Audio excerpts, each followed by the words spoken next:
Caitlinclark's sudden withdrawal from the 2025 WNBA All-Star Game and three-point contest, announced just days before the event, didn't just deflate fan excitement. It detonated a bombshell at the heart of the league's most fragile moment.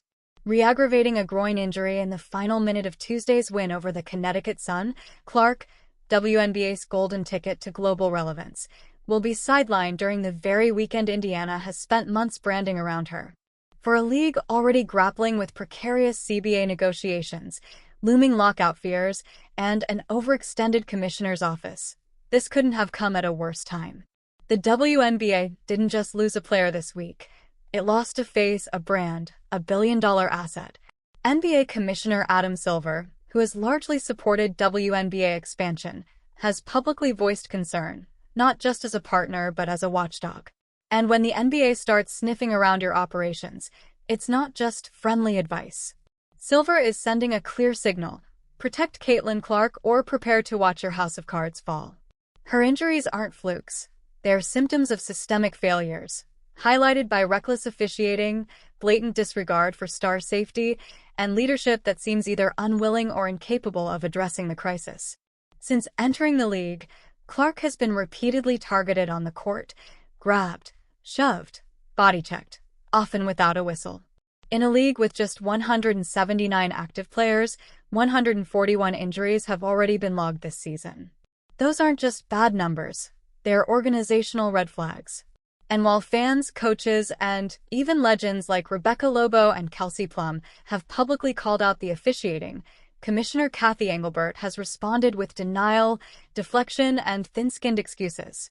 After Marina Mabrey violently shoved Clark to the ground post-whistle and was only retroactively assessed a flagrant 2 due to media backlash, the message was clear: star protection in the WNBA is optional. Clark's own brother tweeted in frustration that this is on the reffing, while her coach, Stephanie White, vented post-game that officiating has become egregious and that everybody's getting better except the officials. Those aren't just heat-of-the-moment quotes. They're pleas for institutional reform. And the timing couldn't be more catastrophic. The All-Star Game, meant to showcase the league's future, is now overshadowed by the conspicuous absence of the one player drawing millions of new eyes. Indiana has her face on the airport banners, the side of hotels, and the arena walls. And she won't play a minute. Instead, Clark will be on the sidelines, cheering, coaching, and smiling through what should have been her coronation. It's not just heartbreaking, it's professionally negligent. Ratings have cratered in her absence. National games without Clark have lost over 50% of their viewership. ESPN, ABC, and ION are watching the numbers drop and are surely reassessing their media math. Betting markets have taken a nosedive too. Fever-related sports betting volume is down nearly 50% since her injury. This isn't just about one player sitting out. It's a domino effect that could derail the WNBA's most critical financial trajectory ever. Remember, Clark's Iowa finale drew 12.3 million viewers. Her Final Four appearance hit 14.2 million, the most-watched basketball game on ESPN, period. And now, she's watching from the bench, not because she isn't tough enough, but because the WNBA hasn't been tough enough where it matters. The officiating chaos isn't new. Players like Plum have echoed Clark's complaints, saying they're getting fouled on every possession, and that refs let defenders just come out swinging. Clark was famously durable in college, never missing a game. But under the WNBA's watch, she's already missed over 10 games due to leg and groin injuries, all seemingly connected to unchecked physicality and brutal wear. What's worse, these aren't isolated incidents. They're stacking, quad to groin to the other groin, and sports analysts warn it's evidence of biomechanical breakdown due to constant trauma. When Rachel Diaz says this kind of injury progression is mechanically dangerous, it's not hyperbole. It's a warning sign that something foundational is broken. Yet Commissioner Engelbert's response has been astonishingly passive. Rather than addressing officiating incompetence, she brushed off complaints by saying winning teams don't gripe about refs, classic deflection that sidesteps the real issue. Her reluctance to even single out Clark as a unique asset, the way she consistently bundles Clark's name with other players in press remarks, is another PR failure.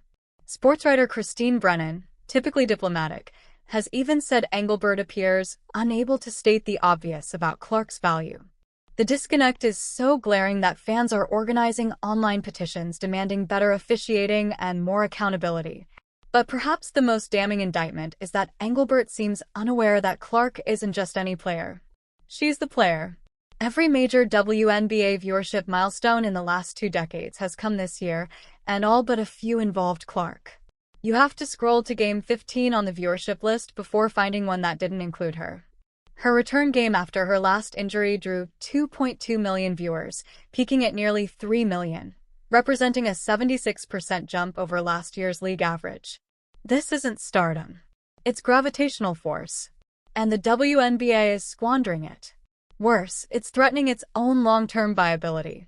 With the current CBA expiring in October 2025 and labor tensions already high, this weekend should have been a moment of triumph, unity, and vision.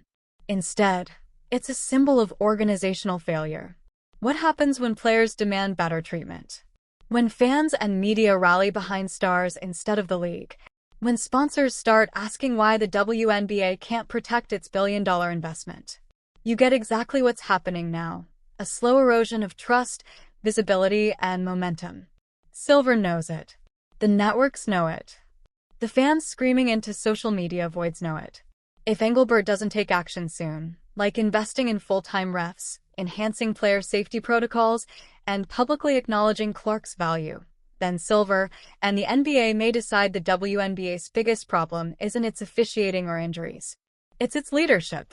And that's a fix that doesn't require a whistle, it requires a pink slip.